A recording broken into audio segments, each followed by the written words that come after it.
The unsuspecting stranger had better know the truth of wrong from right. J'en profitais pour boire mon petit café. Vous avez reconnu la musique? C'est celle de la série avec Chuck Norris qui s'appelait Texas Rangers, qui s'appelle toujours, quand elle est rediffusée à 1 € de l'heure. On parle effectivement des Rangers du Texas. Pourquoi d'ailleurs? J'ai pas compris. Pourquoi on en parle aujourd'hui? Parce qu'ils ont été créés en 1835, au mois d'octobre. Et c'est important parce qu'en 1835, si on regarde son calendrier et puis son livre d'histoire, on s'aperçoit que le Texas n'est pas encore autonome, n'est pas encore décroché du Mexique. Ah, d'accord. Donc c'est pour ça qu'il y a eu cette police finalement d'État qui a été créée. Tout à fait. Elle a été créée parce que, en fait, que veut dire Ranger? Ça veut dire patrouilleur. Il patrouille. Et quand on patrouille, on marche beaucoup. Voilà pourquoi les chaussures de marche sont appelées notamment des Rangers, parce que elles sont nécessaires pour patrouiller. Bien vu, c'est comme la gendarmerie, les gendarmes à cheval qui sont à pied tout le temps. Non, c'est le contraire.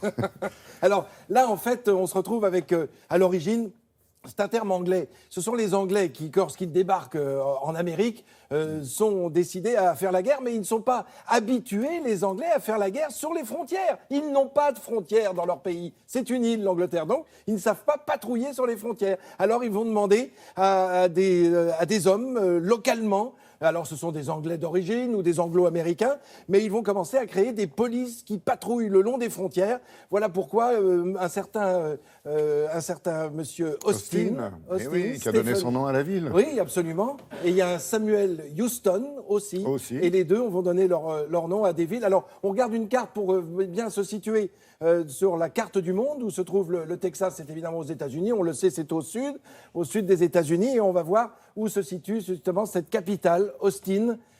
Car n'oublions pas que c'est Austin la capitale et pas Houston. Donc c'est Monsieur Austin qui décide d'engager une dizaine d'hommes comme le voilà, Monsieur Austin. À chaque fois je veux l'appeler Samuel alors qu'il s'appelle Stephen Austin, qui engage une dizaine d'hommes pour patrouiller autour des villages qui viennent de s'installer au cœur du Mexique. Car je vous le disais, il faut attendre 1836 pour voir le Texas devenir autonome. Mais vous allez me dire, mais le Texas, c'est aux États-Unis. Tiens, le voilà, Samuel Houston. Le Texas, c'est aux États-Unis. Oui, mais pas encore. Il se décroche du Mexique, devient une république à part entière, le Texas, pendant 9 ans.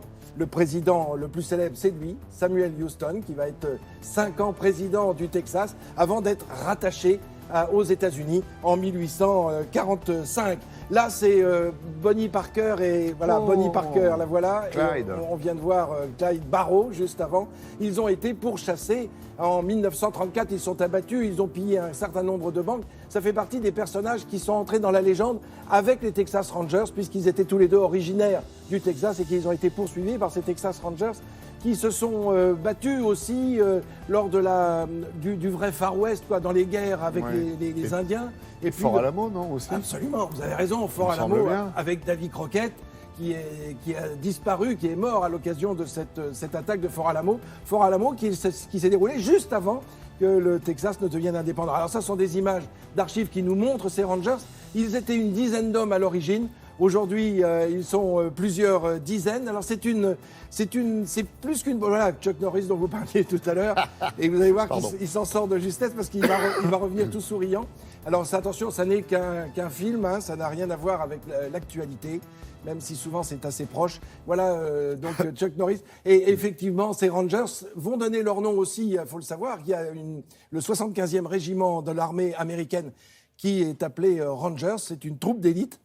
Et les Rangers sont ceux qui sont partis à l'assaut de la pointe du Hoc lors du débarquement en 1944. C'était des Rangers, il faut s'en souvenir, parce que c'était un exploit assez extraordinaire au petit matin de ce 6 juin 1944. Qu'est-ce qu'on retiendra aussi de l'histoire et de la création de ces Rangers? C'est finalement les États, chacun ayant son organisation, et puis l'organisation de l'armée, et puis de la police. C'était le début finalement des forces armées. Et des fameuses strates que l'on critique encore aujourd'hui quand il y a quelques événements aux États-Unis. On s'aperçoit que la police d'État intervient après les polices, la police d'État, c'est-à-dire la police des États-Unis, intervient après les polices locales des polices d'État. Merci beaucoup, merci Frédéric pour cet éclairage.